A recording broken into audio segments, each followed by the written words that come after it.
Hey, what's up, people? Welcome back to my channel. My name is Desmond Z, if this is the first time that you've ever seen me. So in today's video, I would like to shine a light, okay? Little light of mine, I'm gonna let it shine, let it shine, let it shine, let it shine. We will be talking about the cast and characters of Abbott Elementary. Do you say elementary or do you say elementary? I say elementary. If you say elementary, stay away from me, okay? Stay away from me. But the cast of Abbott Elementary, or the characters, I should say, I'm going to be talking about what type of books would those characters read, or what would I recommend to those characters, okay? The characters, not the actors themselves, but the characters. If you have not seen Abbott Elementary, you are missing out on some phenomenal television. One of the best TV shows on TV right now. Love it down. It's about a cast of elementary school teachers, also the principal and the janitor, and how they interact with each other, their students. It's amazing. Okay, the show is set in Philadelphia, where I believe Quinta is from. She's Philly, right? Jilly from Philly, Miss Jilly from Philly. Yeah, I think so. Anyways, let's just get into it. You know, Janine she's sweet, she's nice, she's a bit naive, but also can be kind of frustrating at times. She's like that sister or that cousin who she always means well, and she just wants the whole family to get along, but it's like, girl, sometimes you working my damn nerves, okay? And the book that I'm going to recommend, or that I believe Janine's character would read, would be a book that's actually not released yet, but I got an arc for it. It's called Francine, Spectacular Crash and Burn. I mentioned this book in my 2025 books to be on the lookout for that we should all be reading. This book is about a 25-year-old girl who has just lost her mother. Her and her mother had a very codependent relationship. You know, it was them against the world. Francine, she has a job that she doesn't really like. She loves art, but she's not pursuing it. She's always kind of doubted herself and kind of been in her own way. So one day she's grieving at home, dancing around her house or whatever, and she hears something outside. So she looks outside her front window and she sees this little kid. He's being picked on by some neighborhood bullies. So she intervenes. And that starts her off down this path of developing a really close relationship with this kid. She becomes like a mother slash big sister to him, but he's in foster care, but his foster parents don't really pay him any attention. So she gets intertwined with him and his foster family. It's literally what the title says, Crash and Burn. This woman Francine is just off the deep end. Everything is unraveling in her life. And that's a bit how Janine is at times. If you've ever seen the show, Janine has a very unstable relationship with her mother, and her whole family dynamic is a bit wonky. And I just think this will be a perfect book for the Janine character. And I loved this book. This was a fantastic book. The second book is A Man Called Ove. Now, y'all, I know in this video, I mostly got books that I don't talk about a lot, because I know sometimes I can hit y'all over the head with certain books, but when it's good, baby. So good, so good, so good. I know you hate it, 'cause I'm so good, so good, so good. But A Man Called Ove, I feel like this would be the perfect book for Janine, because one, Janine loves Barbara.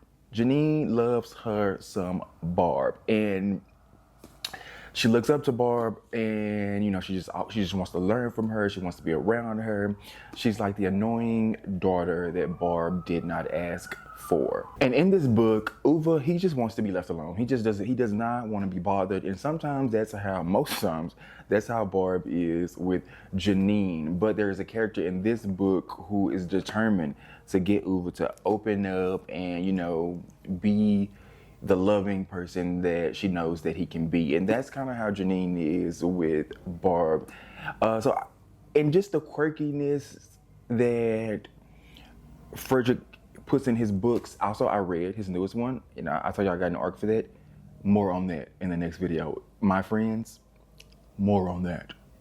But I knew it was going to be a Frederick Bachman book, because it just fits the Janine character. It could have been either one. It could be Anxious People. Britt Marie was here. It could be either one. but I just went with the Man Called Ove because I feel like it fit, you know, kind of the grumpy older person. Even though Barb isn't really grumpy, she just can be over Janine at times. So it was a perfect fit. And speaking of Miss Barbara, okay. Hello, Barbara. This is Shirley.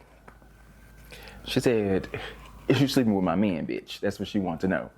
Harlem Rhapsody is a book that I think the Barbara character, Miss Barbara, would read. Now, this has not been published yet. This comes out on February 4th. I got an arc for this as well. I keep saying it. I promise I'm not. Okay. All of these won't be arcs. Some of these will be books that are actually already out. Okay. But I thought this was a perfect book because it just gives Miss Barbara. I feel like she would love to read about the Harlem Renaissance. This book is about a high school teacher in 1919. She's from Washington, D.C. She arrives in Harlem, excited to realize her lifelong dream. Jessie Redmond Fawcett has been named the literary editor of The Crisis, the first black woman to hold this position at a preeminent Negro magazine. Jessie is poised to achieve literary greatness, but she holds a secret that jeopardizes it all. W.E.B. Du Bois, the founder of The Crisis, is not only Jessie's boss, but he's her lover. Mr. Lava. Ooh, Mr. Bombastic. Yeah. And neither his wife nor their 14-year age difference can keep the two apart. I have not read this yet, but I'm using this as a reminder that I need to read it. Maybe I'll read this starting tonight when I finish this video. Yeah. And I just feel like that era, Miss Barbara would love, she would love a novel about that era. Also, it's got a little mess to it, a little drama. Okay. And you know what? Miss Barbara is a church lady, and you know church ladies love mess and they love drama. And that's why another book that I would recommend for her is Glory Be. I've talked about this book. I read this book 2023. It was one of my favorite books of the year. This book was amazing. It is about Glory. She is like a small-time bookie, but she's also a church lady, like the duality of it. And her best friend has died, and they are saying that, you know, that her best friend took her own life, but she doesn't believe it. I've talked about this book several times before, and she doesn't believe it, so she's gonna solve this murder herself. This book was hilarious.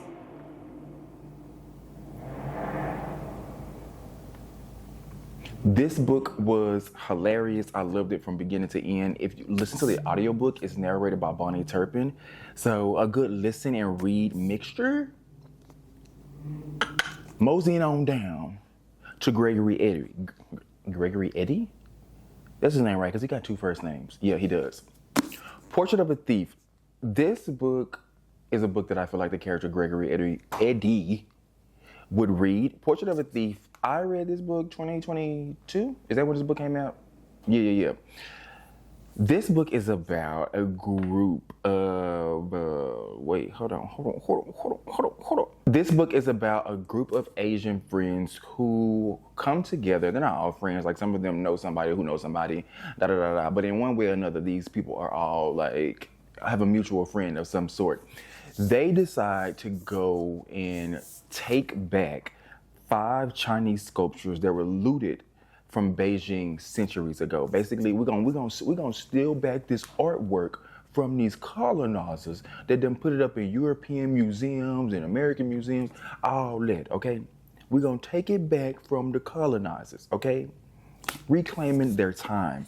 Now, I thought it was gonna be like, you know, thriller, you know, with a little history mixed in. I didn't necessarily enjoy this book. I feel like this was not a book.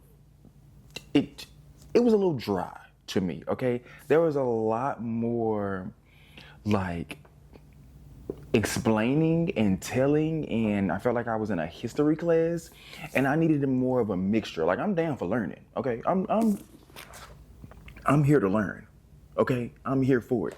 But I feel like there was a little bit too much, okay? I was a little too much explanation, not enough action for me. But I feel like the Gregory Eddy character would love this because that character is all about that. He would sit me down and explain to me, this is why we had to learn about this, and they had to do that, and and you just have to pay attention. And I would just be like, okay, yes, That character would eat it up, would love it, down for it, okay? Now, I wanted to do 2 for each one, but I couldn't decide for the next one for the Gregory Eddie character. So I chose two more because it's my video and I can do whatever I want to. The Reformartory and Promise Boys. The Reformartory was one of my favorite reads of 2023. Yeah. This book talks about the true history of the Nickel Academy in Florida. It's another book that talks about that topic is Nickel Boys. Phenomenal book. Loved it. Oh, one of my favorite books of all time. I did watch the movie recently. I did not enjoy the movie. I did not like the way it was shot, the whole first person point of view thing. Actors did a great job, and all of that. I just wasn't the biggest fan of the way that it was shot. I wasn't a big fan of it, but I would still recommend you see it if you want to, because why not? I love the book.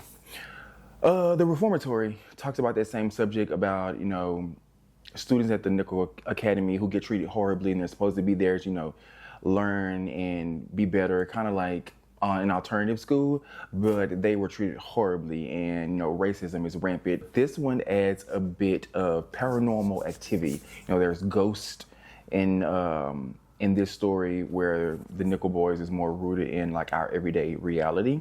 I would highly recommend this book. I loved this book. And this was my first time reading a book by Tanana Reeve Doom. Amazing.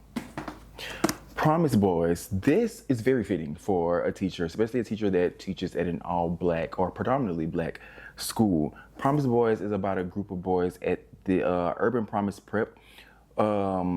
They have to basically solve a murder case because they are accused of being the culprits, but they know they are not. So they have to then, take it upon themselves to solve this murder to prove their innocence, because everybody is just automatically assuming these young black boys, they did it. And that's basically what this book is about. And yeah, that's a book that I definitely feel like Gregory Eddie would read. Up next, we have Ava, our principal, our resident principal. Miss I Never Slept, I Never Fall. A lot of hoes give you their number, but I never call. Like, classic. Put some bees on that bed. Just like, anyways, I chose real for her, but listen.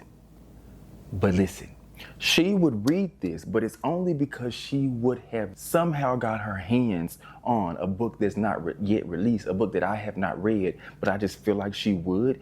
It is the third book in Kennedy Ryan's Skyland series, and it's about the main character. The main character in that book will be Hendrix, and we know in that group, Hendrix she's the rich auntie. She's the one that doesn't have kids. She is all about her money, all about her business, and this is that and the third. Okay, true definition of I never slept, I never fall. Like, that would be her. And I feel like she would have somehow got her hands on an advanced copy of that, and we wouldn't know how. You wouldn't know how. You wouldn't know how she did it, okay? I realize that's cheating a bit, but I just, in my head, if you've ever seen the show, that's Ava to a T. So that would then lead her to read a story like Real by Kennedy Ryan. You feel me? Yes. But she wouldn't read this physical. She would listen to the audiobook because she's like, I ain't got time for that. I'm listening to the audio while she's actually supposed to be at the school working. She's listening to the audio while scrolling on her phone at her desk with her feet up. That's Ava. Next, we have Jacob. He makes it his mission to always be in the know and always be on the right side of history, okay? And I feel like Isaac's Song is a book that Jacob would definitely read. Y'all know.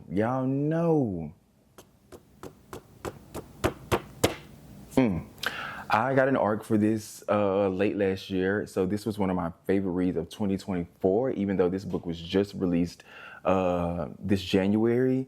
An amazing book, an amazing book. It is a sequel to Don't Cry For Me. I've talked about it before. I don't know what to say other than the fact that this book was top tier. It's everything. If you do not know, Don't Cry For Me is about a man who's dying. So he's writing letters to his son to apologize for being sort of a horrible father, but then, also telling him why he was horrible or why Isaac might have saw him as horrible, okay? And then Isaac's Song is a response to that, and he's giving his perspective on his childhood, growing up with a father like Jacob. So it's just, ugh. So this is definitely something the Jacob character would read. He would then pick up Bad Fat Black Girl, because this book talks about black feminists and black female feminists, and how there's a certain type of black woman who's always left out of the conversation when it comes to feminism and standing up for what, you know, what it means to be a woman, and who gets to decide who gets to be seen and heard, and all of those different type of things. Because the around the way girl, the ghetto girl, the one who maybe talks too loud or doesn't wear her hair in the way that everybody believes that she should, gets kind of pushed to the side, and people feel like she doesn't deserve, you know, to be seen and heard. And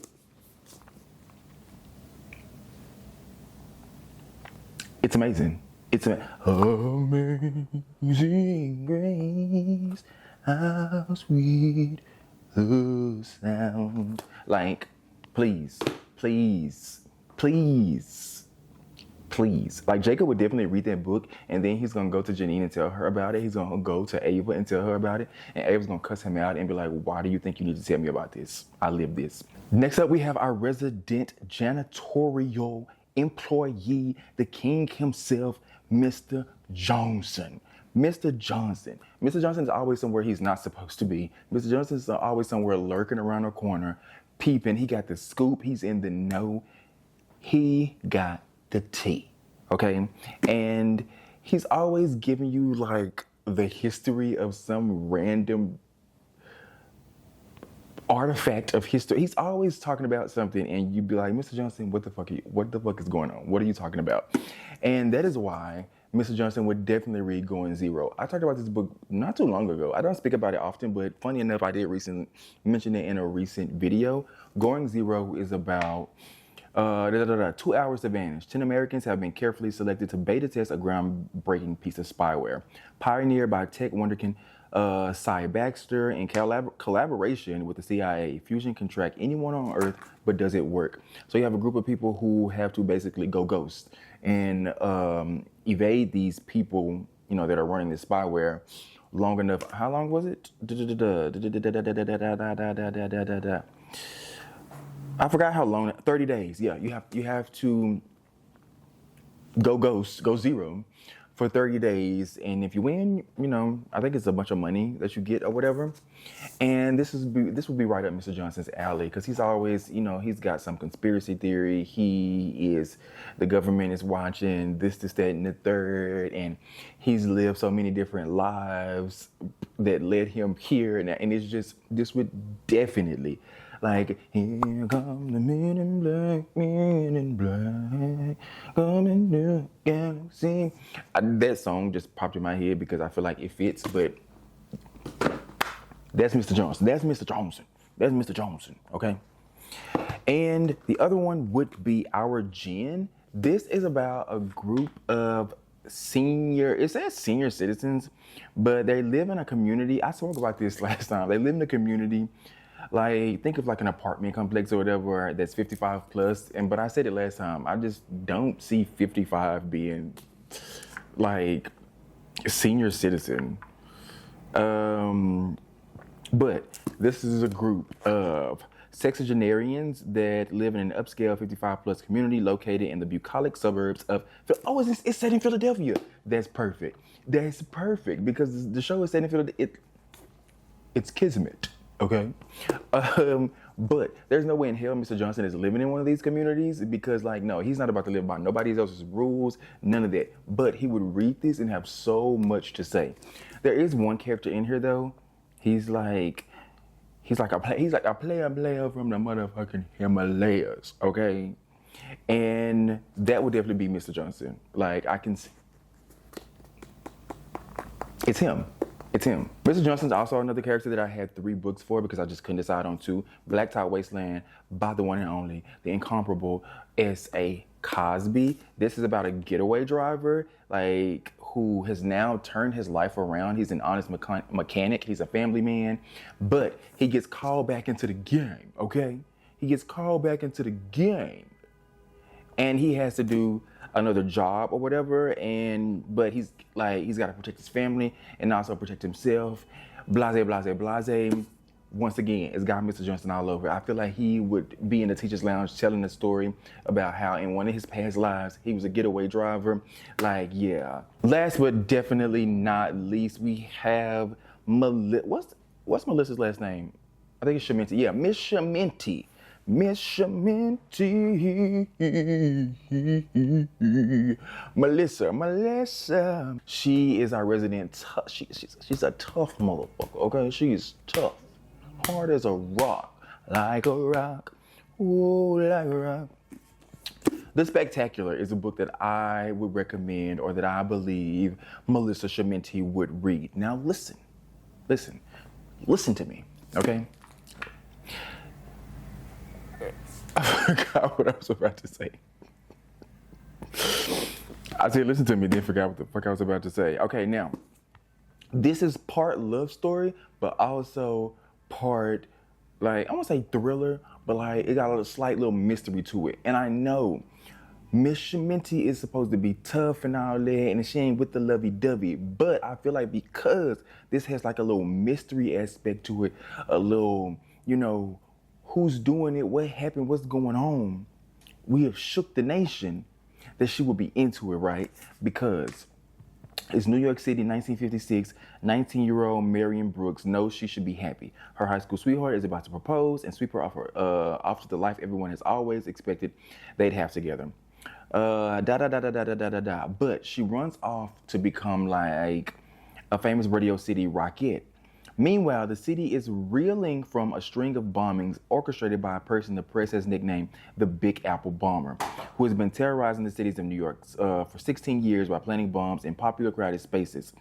And so Marion becomes intertwined with trying to figure out who exactly is the New York bomber, and she's also like a rockette, So it's like the duality, it's like these two different lives that she's living. And now, as Marion and Peter, that's the man, he's a scientist or whatever that she's working with, find themselves unexpectedly pulled into the police search for the bomber. Marion realizes that as much as she's been training herself to blend in, performing in perfect unison with all the rockettes, she hopes to catch the bomber.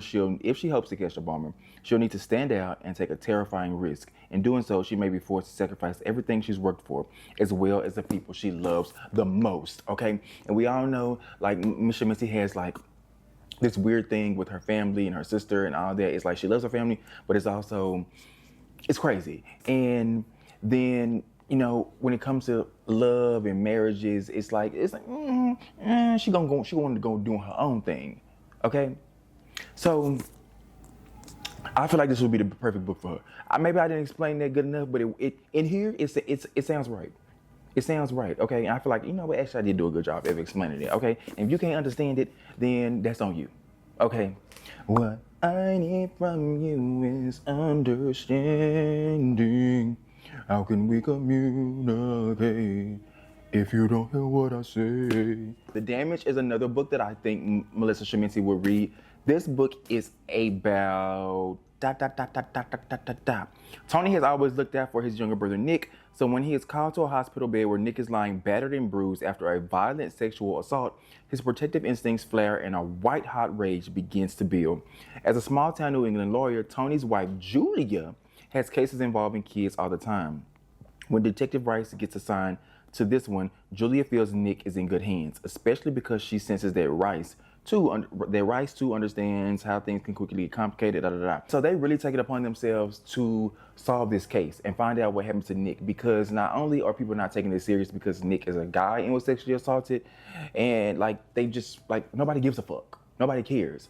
So, and I feel like this is the type of tough shit that Melissa would read. She just would. I just feel it in my bones, okay? And she would also read Pomegranate. This is about a mother who she was sentenced to, slow down, Desmond, slow down, I just wanna get to know you. Renita Atwater is wrapping up her 4-year sentence for opioid possession at Oak Hills Correctional Center near Boston, okay? With 3 years of sobriety, she is determined to stay clean and regain custody of her 2 children from her aunts who have been raising them. I don't know why, I just feel like, one, we all know most times women who are in prison, 9 times out of 10, it's a man behind it. It's because of a man. They were defending themselves, or a man lied on them, got them caught up. If you look at the statistics, okay, statistically speaking, from what I've seen, from what I've learned, from what I've read, most women end up in prison because of something that a man did. And it's just another subject that I feel like Melissa would be into. She's reading this, okay? So most of these books, well, all of these, I have read all of these except for one. Harlem Rhapsody is the only one that I have not read. And of the rest of them, I enjoyed all but, I think it was, I know Arjun, I didn't really care for that one when I read it. Promise Boys was okay. Promise Boys wasn't a book that I like absolutely loved, but it wasn't a book that I was like, oh, I hate this. It was more somewhere in the middle for me. And then Portrait of a Thief, I didn't really enjoy that one. It wasn't like a huge hit for me. But like I said, there's always an audience for a book. I'm not above saying, oh, hey, I didn't really enjoy this, but I feel like there's people who like XYZ might enjoy this, okay? And I don't think those books had like horrible writing or anything like that. It just was books that, wasn't for me. So I'm not above like mentioning and saying, hey, if you like this, try that. And yeah, that's it. That's all I have for you. And let me know down below if you've read any of these. Some of these I've spoken about like quite a few times, so I definitely know y'all have read and heard of those. But then I tried to pick ones that I didn't talk about all the time. Like, I don't think I've spoken about The Spectacular since I read it, but I did enjoy it. I don't talk about Blacktop Wasteland a lot, because of Razor Blade Tears. Like, anytime I bring up S.A. Cosby, it's probably a Razor Blade Tears or All the Sinners Bleed. Those are my two favorite from him. I'm still fingers crossed for an arc for that new one. Need it. But anyway, yeah, that's all I have for you in this video. Thank you so much for watching. Give it a thumbs up if you enjoyed it. Subscribe if you're not subscribed. And I will see you in my next one. Thank you for watching.